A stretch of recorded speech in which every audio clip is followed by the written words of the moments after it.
जरांगे साहेब, चार चार म्हणजे इतके मोठे नेते, म्हणजे 3 मंत्री, एक आमदार आले होते आज शिष्टमंडळाच्या माध्यमातून आपल्या भेटीला.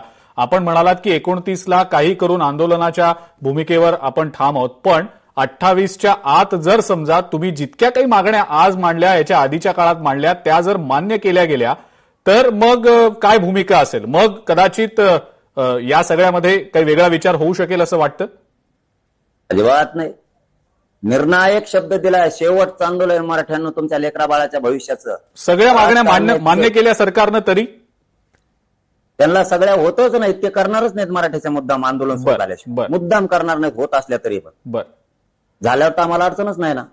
पण मी सांगतो तुम्हाला, हे करणारच नाहीत मराठ्याचं कल्याण. मराठ्यांनाच उठाव करावा लागणार आहे. मराठ्यांनी सुद्धा राजकारण्याचे पोरं मोठे करण्यापेक्षा, त्यांचा पक्ष मोठा करण्यापेक्षा कधीतरी लेकरा बाळाच्या लेकी बाळाच्या बाजूने उठायचं शिका. लोकांचे लेकरं मोठे करायचे ना आपले भिकारा लागू द्यायचे, या विचारसरणीच्या मराठ्यांनी बाहेर या. आता अख्खा पश्चिम महाराष्ट्र, मराठवाडा, विदर्भ खोळून उठलाय. महाराष्ट्रातल्या खानदेश, विदर्भापासून कोकणापासूनच्या मराठ्यांनी पेटून उठा. लोकशाही मराठी ऐका, पहा, जागरूक रहा.